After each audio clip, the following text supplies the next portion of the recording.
September 11, 1893 சிகாகோவில் நடைபெற்ற சர்வ மத பாராளுமன்றத்தில் அறிஞர்கள் பலர் கலந்து கொண்டனர்.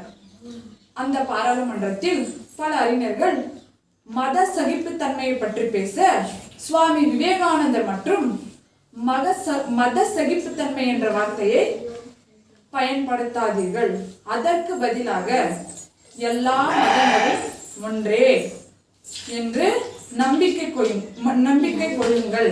ஜனவரி 12ஆம் தேதி கொல்கத்தாவில் விஸ்வநாத் தத்தாவுக்கும் மற்றும் புவனேஸ்வரி தேவிக்கும் மகனாக நரேந்திரநாத் தத்தாவாக பிறந்த சாமி விவேகானந்தர் ராமகிருஷ்ணாய சுவாமி விவேகானந்தர். நன்றி. சுவாமி விவேகானந்தர், if you can learn, மனித இனத்தின் லட்சணமாக இருக்க வேண்டும். அறிவுதான். Without mirror we cannot see ourselves. சாமி விவேகானந்தர். thank you. பெரும் சாதனையை செய்வதற்கு 3 இலக்கங்கள், அதை கடந்தாக வேண்டும்.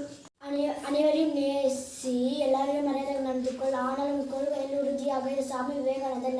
உங்கள் ஒவ்வொருவரை உலகத்தையும் அசிக்கும் அளவுக்கு வலிமை உள்ளது. சாமி விவேகானந்தர். அது என்று எண்ணும் வரை மனிதனால் எதையும் சாதிக்க முடியாது.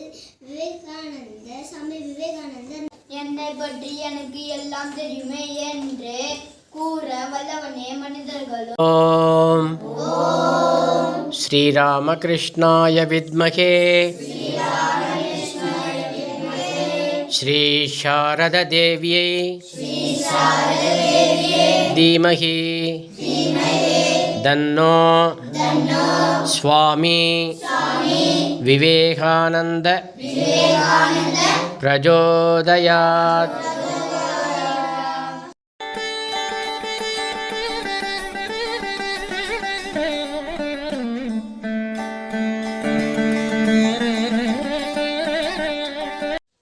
செப்டம்பர் 11, 1893 சிகாகோவில் விவேகானந்தர் சர்வ மத பாராளுமன்றத்தில் பேசிய நாள் இன்று. ஸ்ரீராமகிருஷ்ணாய வித்மஹே ஸ்ரீ சாரத தேவியை தீமஹி தன்னோ சுவாமி விவேகானந்த பிரச்சோதயாத்.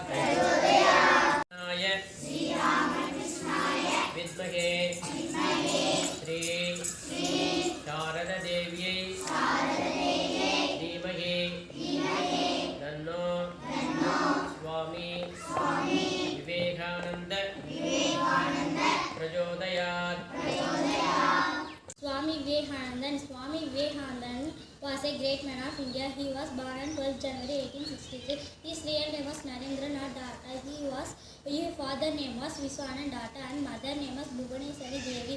He was அதிகம் பேசினால் அமைதியை இழப்பாய், அனாவசியம் பேசினால் அன்பை இழப்பாய், வேகமாக பேசினால் அர்த்தத்தை இழப்பாய், வெட்டியாக பேசினால் வேலையை இழப்பாய், வேகமாக பேசினால் குணத்தை இழப்பாய், வெகுநேரம் பேசினால் பெயரினை இழப்பது.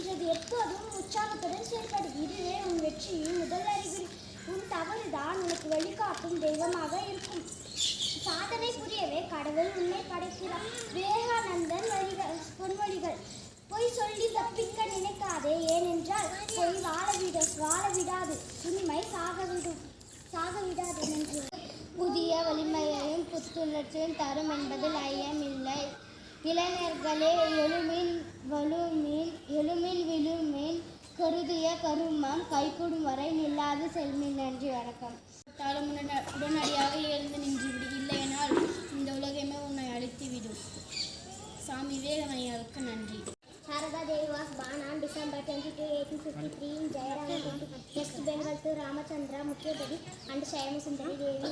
At age 18, she joined her husband Dakshineswarar in near Calcutta. Sudha செய்ய போகாய் சதாராது நீங்க கொண்ட ஒரு பாடம் எதவேனும் குறிக்கோளுகிறேன். கிருஷ்ணா பரமாத்மா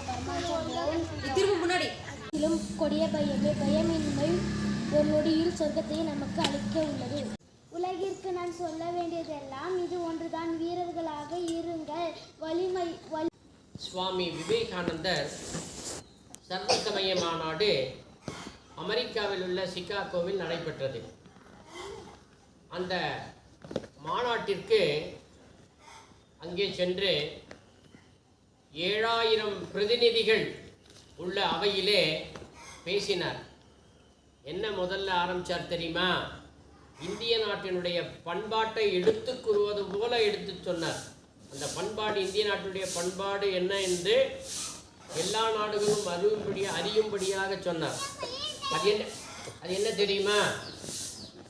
எல்லோரையும் நம்முடைய பாரத நாடு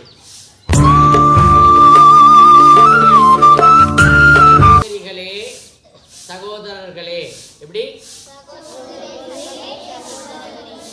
எப்படி அப்படின்ட்டு சிஸ்டர் அண்ட் பிரதர்ஸ் அப்படின்னு சொன்னார்.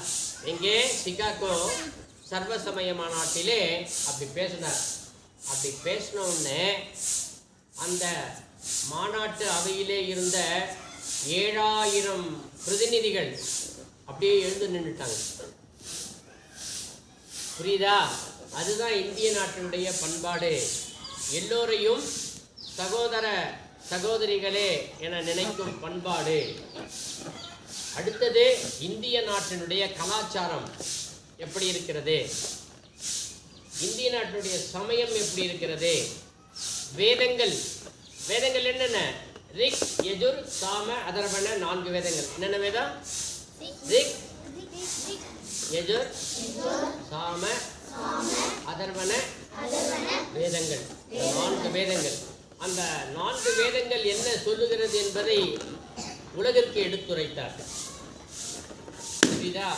அதே போல அந்த வேதங்கள் சொன்ன ரிஷிமார்கள் வாழ்ந்த பாரத நாடு. ரிஷிகள் என்றால் ஆண்கள் மட்டுமல்ல, எங்களுடைய பாரத நாட்டில் பெண்களும் துறவியர்களாக இருந்திருக்கிறார்கள், ஞானியர்களாக இருந்திருக்கிறார்கள், கல்வியிலே சிறந்தவர்களாக இருந்திருக்கிறார்கள் அப்படின்னு சொன்னார். அதே போல பாரத நாடு எல்லா மதத்தையும் போற்றுகின்ற நாடு, யாரையும் வேறுபடுத்தி காட்டுவதில்லை என்பதனை எடுத்து சொன்னார். அதுதான் பாரத நாட்டினுடைய பண்பாடு. எல்லோரும் ஒற்றுமையாக இருக்க வேண்டும் அப்படின்னு சொன்னார். புரியுதா? நாம் என்ன நினைக்கணும்? நல்லா படிக்கணும், சுவாமி விவேகானந்தரை போல ஞானியராக வேண்டும். புரியுதா? உலக நாடுகளுக்கு எடுத்துக்காட்டாக இருக்க வேண்டும். அதுதான் பாரத நாட்டினுடைய சிறப்பு. புரியுதா?